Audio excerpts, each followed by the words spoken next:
Hi hello welcome to Andhraprabha. నేను Sai. Assembly ఎన్నికల తర్వాత బీఆర్ఎస్ పార్టీలో ప్రకంపనలు కొనసాగుతుంటే ఇంకోవైపు ముఖ్య నేతల ఇంటి పోరు కంటి మీద కునుకు లేకుండా చేస్తున్నాయట.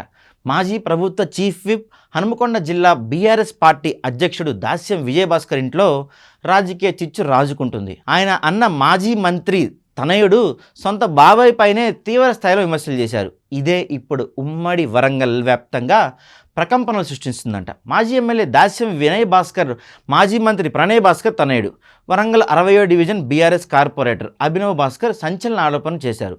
1998లో తన తండ్రి మాజీ మంత్రి ప్రణయ్ భాస్కర్ మరణాంతరం తల్లి త్యాగం చేస్తేనే తన బాబాయ్ వినయ్ భాస్కర్కు ఆ స్థానం దక్కిందని ఆరోపించారు. తన తల్లి త్యాగం వల్లనే ఆయన ఎమ్మెల్యే అయ్యాడని కూడా విరుచుకుపడ్డారు. కానీ తన బాబాయ్ తన్ను అవమానించి అనుమానించేలా ప్రవర్తించారని ఆవేదన వ్యక్తం చేశారు. ప్రణయ్ భాస్కర్ అభిమానులు ఆత్మీయ సమావేశంలో ఈ ప్రకటన చేసి సంచలనానికైతే తెరదీశారు.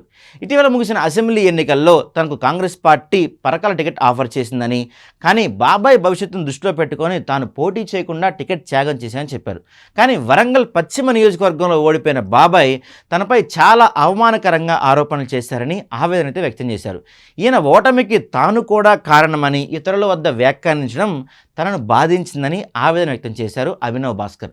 ఆత్మగౌరవం లేని చోట ఉండనని ప్రకటించిన అభినవ్ భాస్కర్ బీఆర్ఎస్ పార్టీకి గుడ్ బై చెప్పడానికి దాదాపు డిసైడ్ అయిపోయారట. రేపో మాపో తన భవిష్యత్ కార్యాచరణ అనౌన్స్ చేస్తారని చెప్పారు. అభినవ్ భాస్కర్ తన ఆరోపణలతో హనుమకొండలో ఒక్కసారిగా ఇంట్రెస్టింగ్ చర్చ అయితే మొదలైంది. బాబాయ్ అబ్బాయి రాజకీయ విమర్శలు ఇప్పుడు జనంలో ఇంట్రెస్టింగ్ చర్చగా మారాయి.